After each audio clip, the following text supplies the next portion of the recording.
Hi, this is John Tisbury. I'm at Rhyl in North Wales. I'm sitting at Rhyl harbour and I'm going to shoot some time lapse. So I'll talk you through what I'm doing, my setup and what gear I'm using, and obviously once I've developed it then I'll show you the time lapse as well. So the third one I've done this week, well ever really, with this equipment. I'm using the iFootage Mini Shark, which is a motorized device on a slider. So I'll show you all of that in a second. I've had a few goes at this and learnt things along the way, and so everything has worked out smoothly or straight forward, and as most things, when you're new to doing something you sort of learn as you go along. So I've done this setup the other day on Monday, actually, Bank Holiday Monday, and whilst it came out okay, I missed the tide. So the tide had already come in. I was wanting it to be a low tide and then catch the boats in the mud and then moving around as the tide came in and made them all float and bob about, but it was too late. So here, plenty of time today. The tide is still going out, so it hasn't quite turned yet, so it's due to turn in about half an hour, 45 minutes, something like that.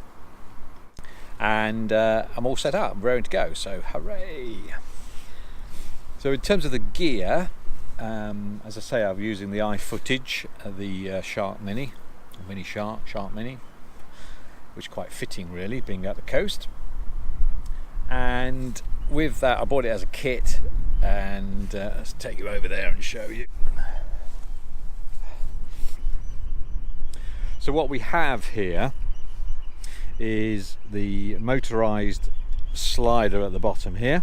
You can use this either manually or fit this little motorized unit onto it, just clips in.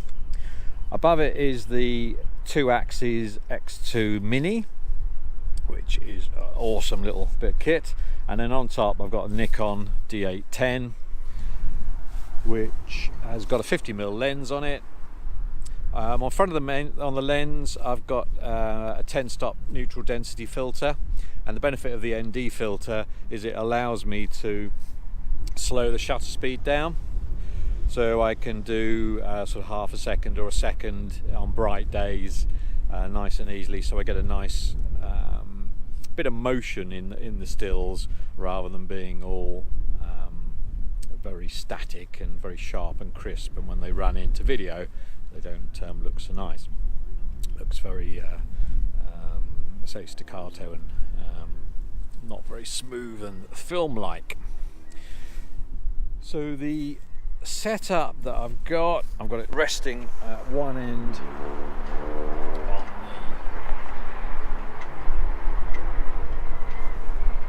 on the ball of the railings here, and then runs along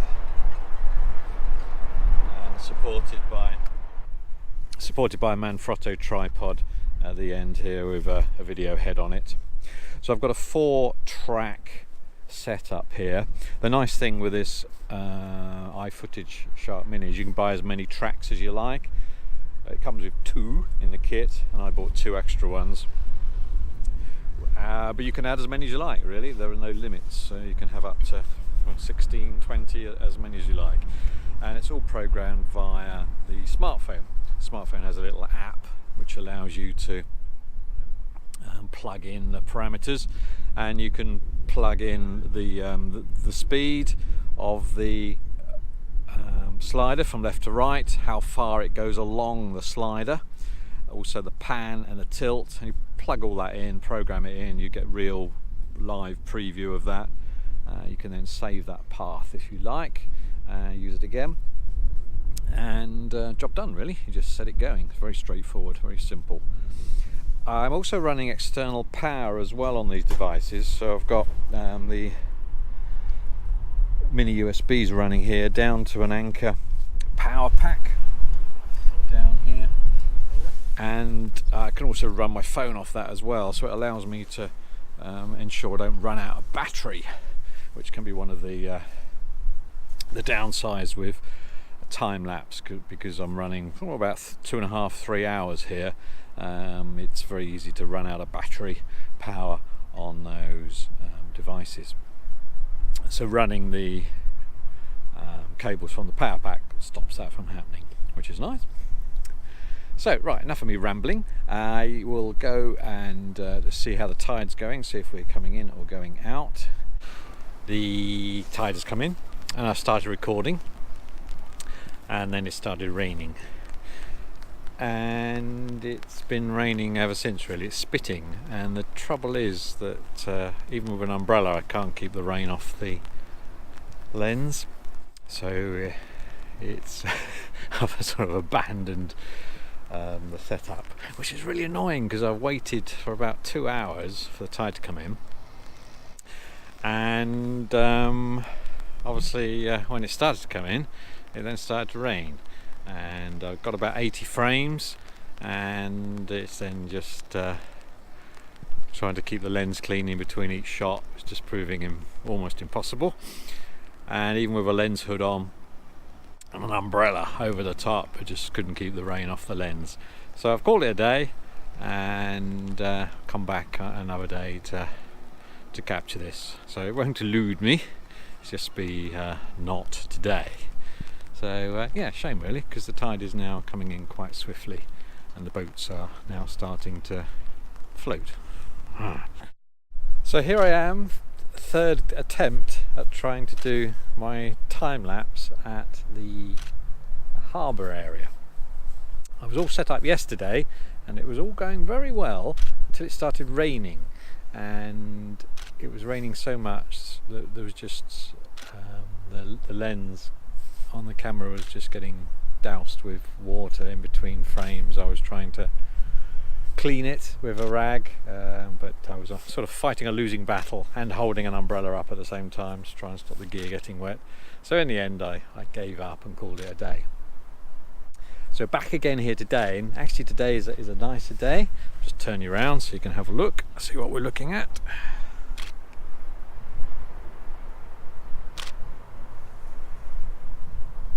Currently running on frame 730. We've got 3,000 frames to run, and we've been running for about 36 minutes, and we've got 1 hour 50 minutes left. And the tide's coming in really quickly. It's quite surprising standing here just watching the tide come in.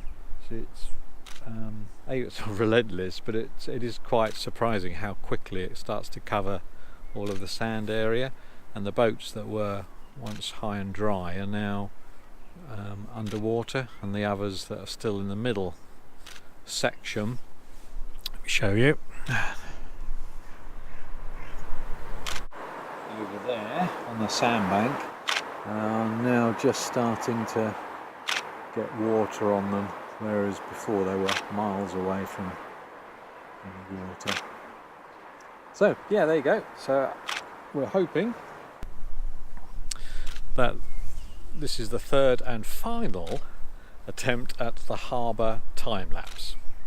You'll soon know, because if you see a sequence at the end of this, I've done it. Whereas if you see me again with another tale of calamity, you'll know it didn't quite finish as according to plan. Well, signing off now. See you in a bit.